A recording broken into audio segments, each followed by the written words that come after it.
السلام علیکم ورحمۃ اللہ وبرکاتہ۔ الحمد للہ نحمده ونستعینه ونستغفره ونؤمن به ونتوکل علیہ ونعوذ باللہ من شرور انفسنا ومن سیئات اعمالنا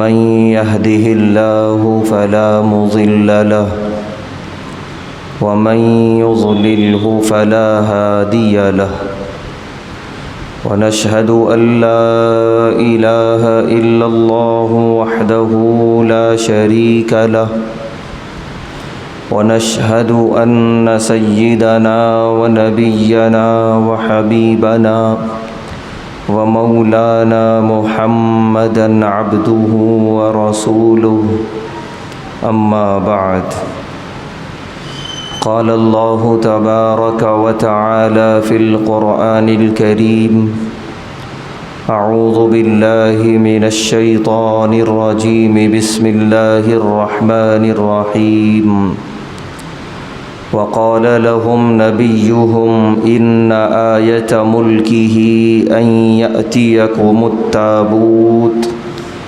فيه سكينة من ربكم وبقية مما ترك آل موسى وآل هارون تحمله الملائكة إن في ذلك لآية لكم إن كنتم مؤمنين صدق اللہ العظیم۔ ہر طرح کی تعریف اور حمد و ثنا اللہ بزرگ و برتر کے لائق ہے، جس کا کوئی شریک نہیں، جس کا کوئی ساجھی اور ہمسر نہیں، جو ہمیشہ سے ہے اور ہمیشہ رہے گا۔ بے شمار درود و سلام نازل ہوں اللہ کے آخری پیغمبر جناب محمد الرسول اللہ صلی اللہ علیہ وسلم پر اور آپ کے تمام صحابہ اور اہل بیت پر۔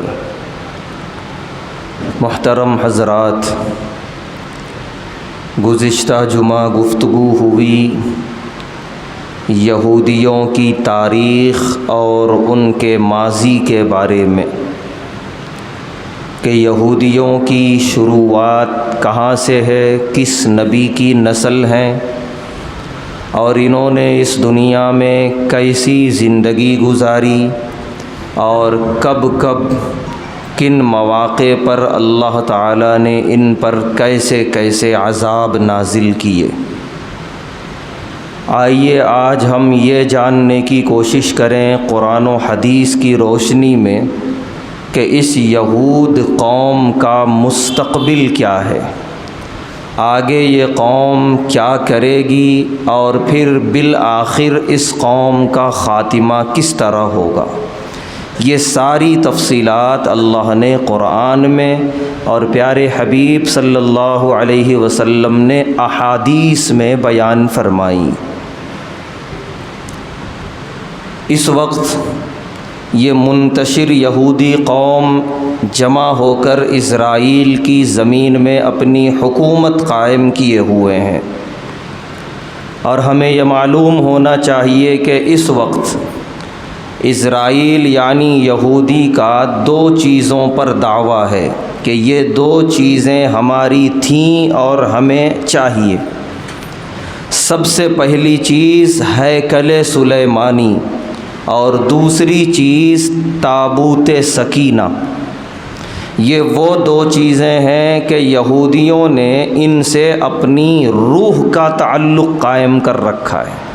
صرف ایک دعویٰ نہیں ہے بلکہ ان کی روح تک اتری ہوئی ہیں یہ چیزیں، ہیکل سلیمانی اور تابوت سکینہ۔ آئیے پہلے ان دونوں چیزوں کے بارے میں جانیں کہ یہ کیا ہیں۔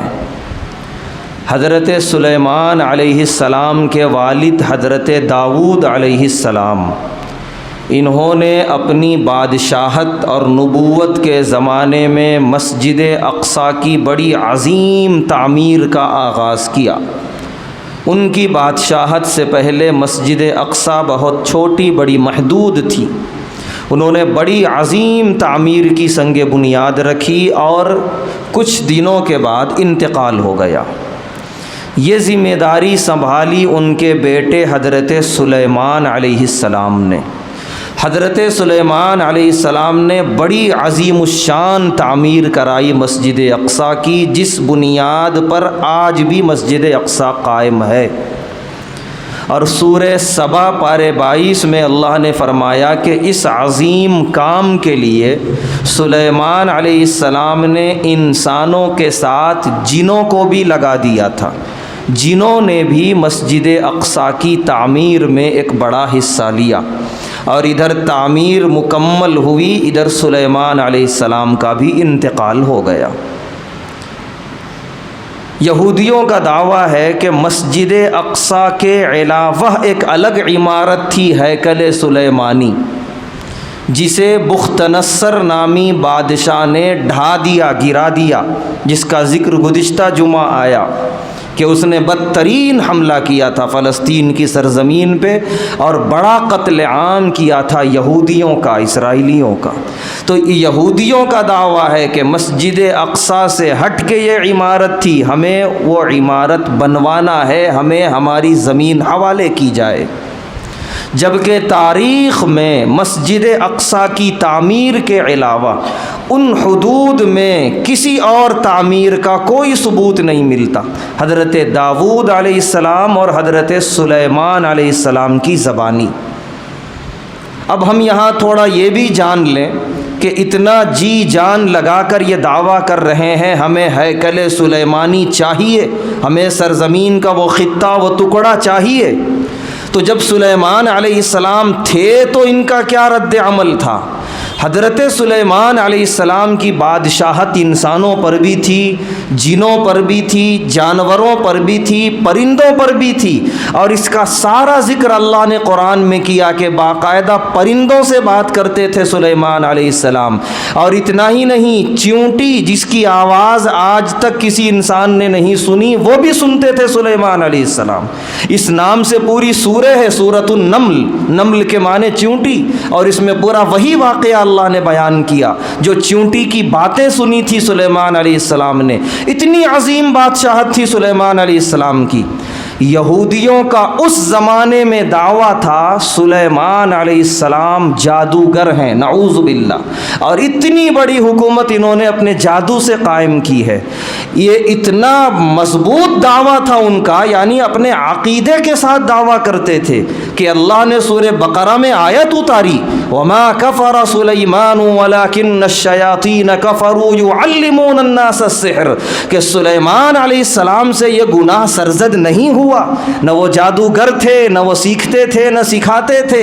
ہاں ان کے زمانے میں شیاطین، یعنی جو دوسرے یہودی تھے، دوسرے انسان تھے، وہ جادوگری سیکھتے اور سکھاتے تھے، تو ان کے زمانے میں جادو کا زور تھا، مگر سلیمان علیہ السلام جادوگر نہیں تھے۔ اتنا بڑا بہتان اور تہمت سلیمان علیہ السلام پر ان کی موجودگی میں، اور جب چلے گئے وہ دنیا سے رخصت ہو گئے، اب محبت کے دعوے کر رہے ہیں، ہم سلیمان علیہ السلام کے ماننے والے، ان کی بنائی ہوئی عمارت ہمیں چاہیے۔ یہ ہے اس قوم کی فطرت۔ انبیاء کے بدترین دشمن، جب تک انبیاء ان کے نظروں کے سامنے رہے، اور جب انبیاء چلے گئے تو وہ ہمارے اور ہم ان کے، یہ دعوے۔ موسیٰ علیہ السلام کو کیا کم ستایا اس قوم نے؟ پیارے نبی صلی اللہ علیہ وسلم کبھی ذکر کرتے تو فرماتے رحم اللہ موسیٰ، موسیٰ پر اللہ کا رحم ہو، کتنی تکلیف دی ان کو یہودیوں نے اور ان اسرائیلیوں نے، اتنا یہ انبیاء کو ستایا کرتے تھے۔ اور آج دعووں سے ایسا لگتا ہے کتنے فداکار، کتنے جانثار ہوں۔ الغرض ان کا ایک دعویٰ ہیکل سلیمانی کے بارے میں، جس کا جواب ہم مسلمانوں کی طرف سے یہ دیا جاتا ہے کہ ایک ہی تعمیر ہوئی ہے اور وہ مسجد اقصیٰ، اور وہ مسلمانوں کی ہے اور انشاءاللہ قیامت تک رہے گی۔ وہاں ہمارے نبی نے معراج میں امامت فرمائی اور تمام انبیاء بنی اسرائیل نے آپ کے پیچھے مقتدی بن کے نماز پڑھی، تو لہذا جب نبی امام الانبیاء تو امت بھی امام الامم، تمام امتوں کی امام رہے گی۔ مسجد اقصیٰ کسی بھی صورت کسی بھی قوم کو حوالے نہیں کی جا سکتی۔ دوسرا دعویٰ ان کا تابوت سکینہ کے بارے میں، جس کا بڑا تفصیل سے اللہ نے سورہ بقرہ میں ذکر کیا۔ یہ ایک تابوت، ایک صندوق تھا۔ اللہ فرما رہے مما ترک آل موسیٰ و آل ہارون، جس میں حضرت موسیٰ علیہ السلام اور ان کے تمام آل و اولاد کے آثار تھے، حضرت ہارون علیہ السلام اور ان کے آل و اولاد کے آثار تھے۔ مثلا حضرت ہارون علیہ السلام کا عمامہ تھا، حضرت موسیٰ علیہ السلام کا عصا تھا جس کو زمین پر ڈالتے تو سانپ بن جاتا تھا۔ اسی طریقے سے حضرت موسیٰ علیہ السلام کے نعلین تھے۔ اسی طریقے سے جو تورات ملی تھی تختیوں پر لکھی ہوئی پہاڑ طور پہ، وہ ساری تختیاں اس کے اندر رکھی ہوئی تھیں، اس صندوق کے اندر، اس تابوت کے اندر۔ اور اس کا روحانی فائدہ یہ ہوتا تھا، سورہ بقرہ میں اللہ نے بیان کیا کہ جب یہ اپنی جنگوں میں یہودی اس تابوت کو اپنے ساتھ رکھتے تھے، اس کی برکت سے ان کو جنگوں میں فتوحات حاصل ہوتی تھیں۔ اسی لیے انہوں نے اس کا نام رکھا تابوت سکینہ۔ سکینہ مانے دل کا سکون، اطمینان۔ تو یہ تابوت ان کے درمیان رہتا تو انہیں ہر طرح کا سکون اور اطمینان حاصل ہو جاتا۔ اللہ نے سورہ بقرہ میں بیان کیا کہ اس وقت یہودیوں کا ایک دشمن تھا جس کا نام تھا جالوت۔ اس نے دیکھا کہ یہ کمال صندوق کا ہے کہ یہ جب سامنے رکھتے ہیں جنگ میں تو ضرور جیتتے ہیں، لہذا ایک جنگ میں وہ تابوت ہی لے کر بھاگ گیا، اور سارے بنی اسرائیل اور یہودی بالکل اس سے نا امید ہو گئے کہ اب ہم جتنی جنگیں لڑیں گے ہم تو ہاریں گے، شکست کھائیں گے۔ الغرض وہ ایک بڑی تفصیل ہے، خلاصہ یہ ہے کہ اس وقت کے نبی حضرت شموئیل علیہ السلام نے اللہ سے دعا کی تو اللہ تعالیٰ نے یہ تابوت ان کی طرف واپس لوٹایا، جس کی تفصیل حدیثوں میں ملتی ہے کہ یہ تابوت کو لے کر وہ جالوت نامی کافر بھاگا، اور اس تابوت کی نحوست سے، یعنی یہی تابوت ان کے لیے وبال بن گیا جو کہ اسرائیلیوں کے لیے رحمت تھا، چونکہ یہ قبضہ کر کے ناجائز طریقے سے لے کے بھاگے تھے تو ان میں طاعون کی بیماری پھیلنی شروع ہوئی، وبائیں آنی شروع ہوئیں، وہ بڑے پریشان ہوئے۔ ان کے مذہبی رہنماؤں نے کہا یہ جہاں سے لے کر آئے ہو وہاں واپس کر دو، اسی کی وجہ سے ہو رہا ہے۔ اللہ نے ایک ماحول بنایا اور انہیں مجبور کیا کہ وہ لا کر تابوت واپس کریں۔ اس طریقے سے یہ تابوت پھر بنی اسرائیلیوں کے پاس واپس آیا، اور پھر یہ اسی عقیدت اور احترام کے ساتھ اس تابوت کو اپنے پاس رکھتے تھے، اس تابوت سکینہ کو۔ حضرت سلیمان علیہ السلام کے زمانے میں یہ تابوت تھا فلسطین کی سرزمین میں، مسجد اقصیٰ میں، اس کے بعد یہ غائب ہو گیا۔ یقینی طور پہ نہ کوئی مسلم بتا سکتا ہے کہ وہ تابوت کہاں گیا، نہ کوئی یہودی دعویٰ کر سکتا ہے کہ وہ تابوت کہاں گیا، یقینی طور پہ کوئی نہیں کہہ سکتا۔ بعض مسلم رہنماؤں کا اور محققین کا کہنا یہ ہے کہ ہو سکتا ہے کہ حضرت سلیمان علیہ السلام نے ان کے زمانے کے یہودیوں کی شرارتوں کی وجہ سے اور ان کی دی گئی تکلیفوں کی وجہ سے زیر زمین کہیں اس تابوت کو دفن کر دیا، اور زیادہ امکان ہے کہ مسجد اقصیٰ کی بنیادوں میں اس تابوت کو دفن کر کے وہ چلے گئے، کیونکہ وہ بہت ناراض تھے بنی اسرائیلیوں سے۔ وہ نہیں چاہتے تھے آئندہ اس تابوت کی وجہ سے پھر ان پر اللہ کا کوئی رحم و کرم ہو، یہ مغضوب علیہم ہے، ان پر اللہ کا عذاب ہو صرف۔ چنانچہ کچھ اس طرح کا خدشہ اسرائیلیوں کو بھی ہے، اسی لیے ہر کچھ دن کے بعد وہ کھدائی کی باتیں کرتے ہیں، بلکہ بعض مرتبہ کھودنا بھی شروع کرتے ہیں، پھر جب عالمی آوازیں اٹھتی ہیں تو اپنی کھدائی روک دیتے ہیں۔ وہ دراصل اسی تابوت کی تلاش میں ہیں، کیونکہ ان کو جس طرح سورج نکلنے پر دن کا یقین ہے، اس سے زیادہ یقین ہے تابوت آج ملے گا، آج پوری دنیا پہ ہماری حکومت ہو جائے گی، اس کی رحمتیں ہیں، اس کی برکتیں ہیں۔ وہ اسی کی تلاش میں ہے کہ پھر ہمارا وقت لوٹے، جو 1800 سال پہلے اس دنیا میں ان کا ایک وقت تھا، اس تابوت کی وجہ سے آج وہ تابوت ملے اور ہمیں وہ وقت لوٹے۔ بہت سارے علماء کرام کا کہنا یہ ہے کہ یہ من جانب اللہ اٹھا لیا گیا آسمان کی جانب، کیونکہ یہ قوم اب اس لائق نہیں تھی کہ ان کے پاس انبیاء کرام کی یہ رحمتوں برکتوں والی چیزیں رہیں، یہ آثار رہیں، اور یہ اللہ کی رحمت کے مستحق ہو، لہذا اسی لیے اللہ نے اس تابوت کو ہمیشہ کے لیے اٹھا لیا، غائب کر دیا۔ الغرض یہ دو چیزوں کے دعوے دار ہیں اسرائیلی آج بھی، کہ ایک ہمیں تابوت سکینہ چاہیے اور دوسرا ہمیں چاہیے ہیکل سلیمانی۔ لہذا اس دعوے کے ساتھ وہ اپنی پوری حکومت وہاں پر قائم کیے ہوئے ہیں، اور جب ان کے پاس تابوت سکینہ تھا حضرت سلیمان علیہ السلام کے دور میں، اور جو ان کی بادشاہت کی حدیں تھیں، جس میں ملک شام بھی تھا، جس میں مصر بھی تھا، بلکہ دریائے نیل جن ملکوں سے ہو کے گزرتی ہے وہ تمام ممالک پہ سلیمان علیہ السلام کی حکومت تھی۔ چنانچہ اسرائیل آج بھی اپنے دارالحکومت کے اپنے ایوان کے دروازے پہ لکھ کے لگایا ہے کہ یہ صرف ابتدا ہے، اسرائیل یہی ہماری حکومت بس نہیں ہے، یہاں سے شروعات ہے، اور ہمیں ہماری حکومت وہاں تک قائم کرنا ہے جہاں تک دریائے نیل بہہ رہی ہے اور جہاں تک دریائے دجلہ اور فرات بہہ رہی ہیں۔ یہ پورا ارادہ ہے، یہ پوری سازش ہے، یہ پوری پلاننگ ہے اسرائیل کی، یہ صرف ایک اسرائیلی مملکت کی بات نہیں ہے۔ اس لیے اگر یہ کہا جائے تو غلط نہ ہوگا کہ یہ بات آج کی نہیں ہے، یہ ہزاروں سال پہلے کی، اور یہ آج ختم بھی ہونے والی نہیں ہے۔ اس کے خاتمے کا اعلان خود پیارے نبی صلی اللہ علیہ وسلم نے احادیث میں کیا، اور وہ ہے حضرت عیسیٰ علیہ السلام کی آمد۔ چنانچہ یہ قوم اسرائیل میں بس رہی ہے آ کر، جو کہ ایک ناجائز ریاست ہے، بے شک ہم سب جانتے ہیں، اس میں کوئی شک و شبہ نہیں ہے، کیونکہ اسرائیل کی سرزمین پر اس سے پہلے بھی یہ بات آئی، حضرت یوشع بن نون اور حضرت یوشع علیہ السلام کے زمانے میں اسرائیلیوں کی حکومت قائم ہوئی تھی، پھر بخت نصر نے بہت بری طرح مار کے سب ختم کر دیا۔ صرف 99 سال انہوں نے حکومت کی ہے وہاں پر، اور وہ بھی بالجبر، جبرن، 100 میں سے ایک کم 99 سال۔ باقی اس سے ہزاروں سال پہلے دوسرے لوگ حکومت کر رہے تھے، اس کے بعد بھی دوسرے حکومت کیے ہیں۔ ہزاروں سال وہاں عیسائیوں کی حکومت رہی اور ہزاروں سال وہاں مسلمانوں کی حکومت رہی۔ 1000 سال تو ہر حال میں مسلمان نے وہاں حکومت کی ہے اس سرزمین پر۔ تو جنہوں نے 1000 سال حکومت کی ان کا کوئی حق نہیں، اور جنہوں نے جبرن صرف 99 سال حکومت کی اور ان کو مار کے بھگایا گیا، وہ حق دائر کریں گے کہ ہماری حکومت وہاں ہوگی۔ اگر اس اصول کو دنیا میں اپنا لیا گیا تو کوئی بھی دنیا کا ملک ایسا نہیں ہے جو دعویٰ کر سکتا ہے کہ یہاں ہماری ملک ہو، ہماری حکومت ہو، کیونکہ 1000 سال حکومت کرنے والوں کو وہاں آپ حق نہیں دے رہے ہیں، اور 99 سال وہاں آ کر بسے تو آواز لگائی جا رہی ہے ان کی زمین ان کے حوالے کی جائے۔ یہ سب غداری ہے، بے وفائی ہے۔ وہ زمین نہ ان کی تھی، نہ ہے، اور نہ قیامت تک رہے گی۔ پھر یہ جمع کیوں ہو رہے ہیں وہاں پر؟ پیارے نبی صلی اللہ علیہ وسلم نے ارشاد فرمایا، قیامت کے قریب دجال آئے گا، اتنا بڑا فتنہ کہ اتنا بڑا فتنہ نہ پہلے کبھی آیا نہ پھر آئے گا، اور یہ وہ فتنہ ہے کہ ہر نبی نے اپنی قوم کو ڈرایا ہے اس دجال کے فتنے سے۔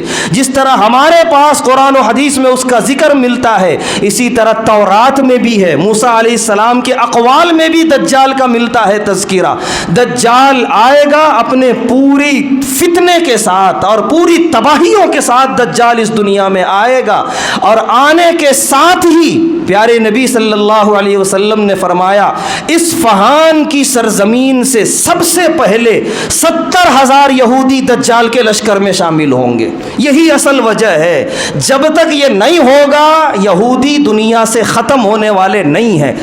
اللہ نے اس قوم کو اسی لیے زندہ رکھا ہے کہ قیامت کے قریب یہ ساری نشانیاں ان پر پیدا ہونے والی ہیں، وارد ہونے والی ہیں، ظاہر ہونے والی ہیں۔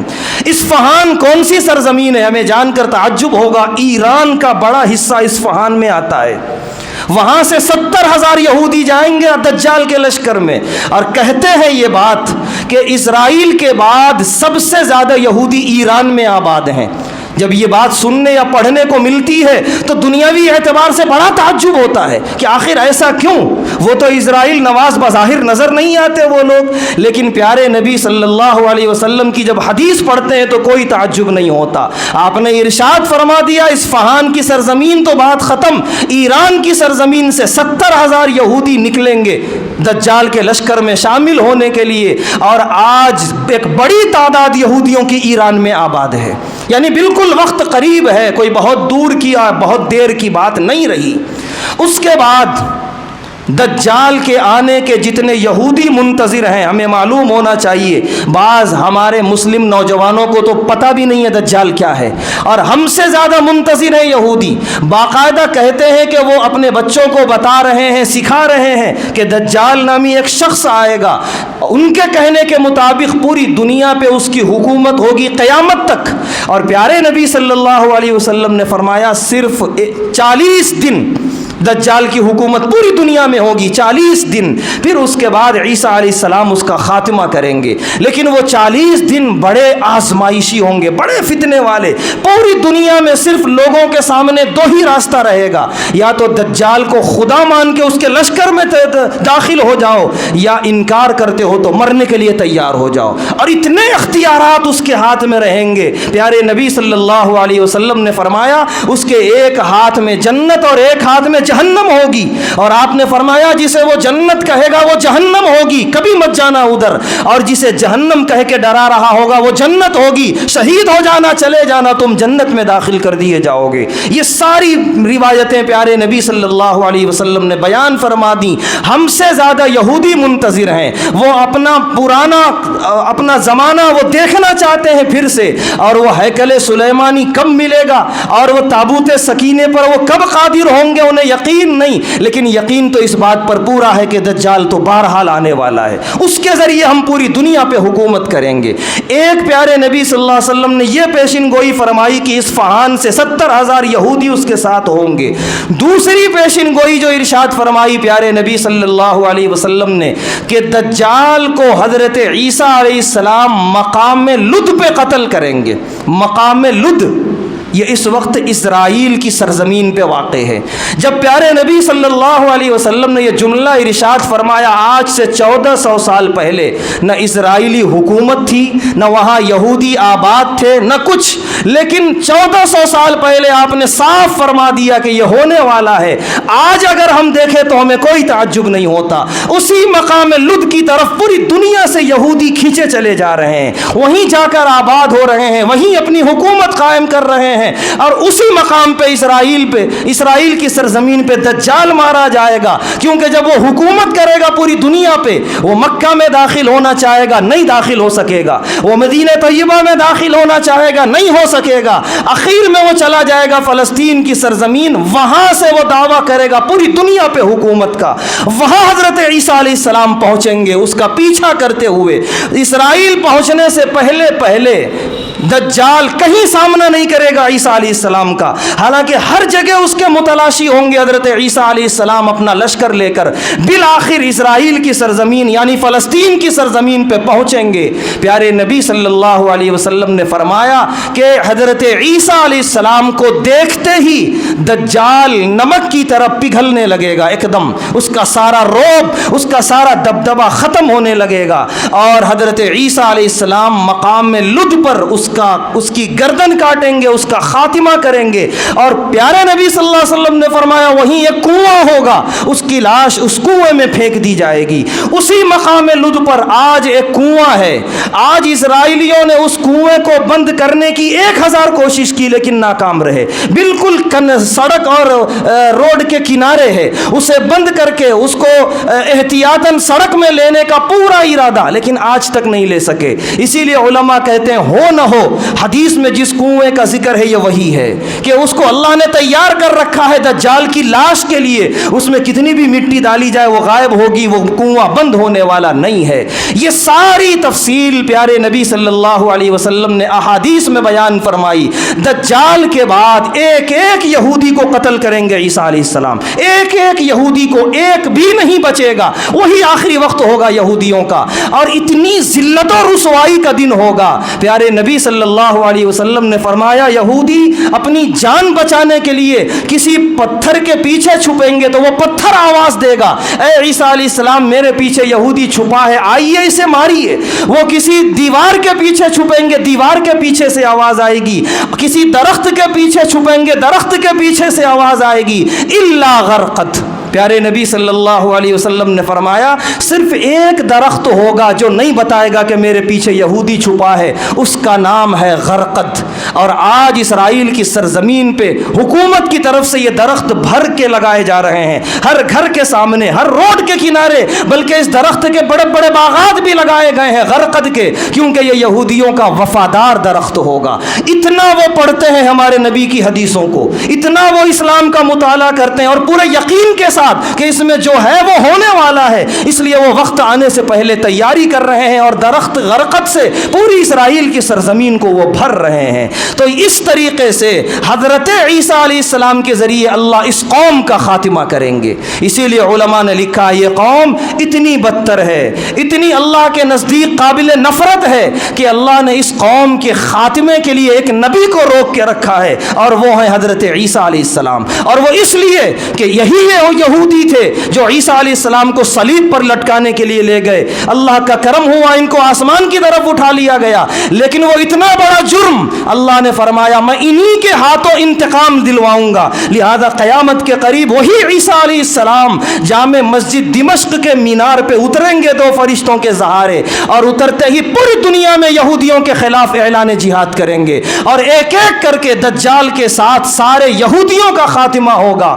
اس کے بعد 40 سال تک حضرت عیسیٰ علیہ السلام کی حکومت ہوگی، اور اس وقت نہ عیسائی ہوں گے نہ یہودی، صرف مسلمان، کیونکہ سورہ نساء میں اللہ نے فرمایا وَإِن مِّنْ أَهْلِ الْكِتَابِ إِلَّا لَيُؤْمِنَنَّ بِهِ قَبْلَ مَوْتِهِ، کہ جتنے عیسائی ہوں گے عیسیٰ علیہ السلام کی وفات سے پہلے سب ایمان لے آئیں گے۔ إِلَّا لَيُؤْمِنَنَّ بِهِ پوری تاکید کے ساتھ اللہ نے فرمایا، کیونکہ وہ دیکھ لیں گے ہمارے عقیدے غلط تھے، عیسیٰ علیہ السلام تو یوں ہیں، اللہ کے نبی تھے، وہ اللہ کے رسول تھے، اب ایک امتی بن کے اترے ہیں، ہم جو سمجھتے تھے خدا ہیں، خدا کے بیٹے ہیں، وہ سب کچھ نہیں، ساری حقیقت واضح ہو جائے گی۔ عیسیٰ علیہ السلام کی زندگی ہی میں سارے عیسائی ایمان قبول کریں گے، سارے یہودی مار دیے جائیں گے، ختم ہو جائیں گے۔ 40 سال تک پوری دنیا میں صرف اسلام اور مسلمان رہیں گے، اور اس طریقے سے ایک صاف و شفاف حکومت قائم ہوگی۔ پھر اس کے بعد یاجوج ماجوج کی آمد ہوگی، پھر اس کے بعد تفصیلات موجود ہیں، پھر عیسیٰ علیہ السلام کا انتقال ہوگا،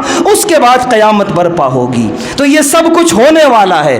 اسرائیل کی سرزمین پہ سارے یہودیوں کا جمع ہونا یہ اپنی قتل گاہ میں جمع ہونا ہے، کیونکہ 1400 سال پہلے پیارے نبی صلی اللہ علیہ وسلم نے فرما دیا یہودیوں کا استاذ دجال وہی مارا جائے گا، اور سارے لشکر کو وہی قتل کیا جائے گا۔ تو بات بالکل صاف ہے کہ یہ اپنی قتل گاہ کو سجا رہے ہیں۔ اسرائیلی حکومت یہ ایک ناجائز حکومت ہے، بے شک سب صحیح ہے، لیکن انجام کے اعتبار سے یہ ان کا مذبح ہے جہاں یہ ذبح کیے جائیں گے حضرت عیسیٰ علیہ السلام اور ان کے لشکر کے ذریعے۔ لہذا آج چونکہ یہ آج کی بات نہیں، یہ ہمیشہ سے ہے کہ یہ قوم جہاں رہی ہے تباہی مچاتی ہے، فساد مچاتی ہے، فسادی قوم ہے یہ۔ لہذا یہ لوگ چاہے ہیکل سلیمانی کے نام پہ، چاہے تابوت سکینہ کے نام پہ، یا چاہے ہماری زمین ہمیں حوالے کرو اس نعرے کے نام پہ، جو یہ تباہی مچا رہے ہیں اس سرزمین پر، اور جو قربانیاں دے رہے ہیں فلسطین کے لوگ اور اہل غزہ کے لوگ،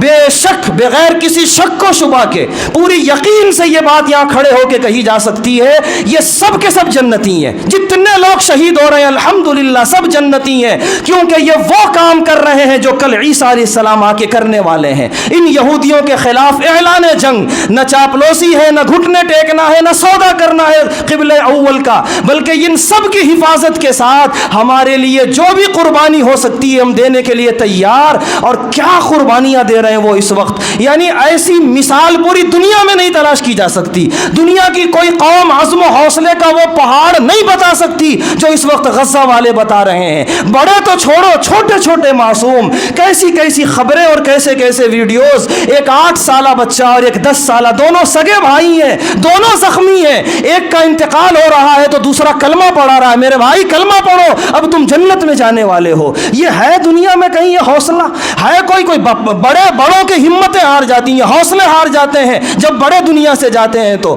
ایسے ہیں اتنے معصوم بچے، لیکن خوشی خوشی اپنی جانیں حوالے کر رہے ہیں۔ خبریں آپ نے بھی پڑھی ہوں گی، ایک معصوم سا بچہ جس کی سرجری ہونے والی ہے اور اس کی سن کرنے والی جو دوائیں ہیں دواخانوں سے ختم ہو گئیں، بغیر سن کی یہ سرجری کرنا ہے، جسم کے حصے کاٹنا ہے. ڈاکٹر پریشان ہے, وہ معصوم کہہ رہا ہے کہ آپ اپنا کام شروع کیجئے, میں قرآن پڑھنا شروع کرتا ہوں, میں قرآن پڑھتا جاؤں گا, تم سرجری کرتے جاؤ. ساری دنیا نے آنکھوں سے دیکھا, وہ بچہ قرآن پڑھتا رہا, ڈاکٹر سرجری کرتا رہا. الحمدللہ وہ بچہ قرآن پڑھ لیا اور سرجری مکمل ہو گئی. دنیا کے ایک اسرائیل نہیں, 10 اسرائیل مل کر بھی اس کے عزم اور حوصلوں کو نہیں توڑ سکتے.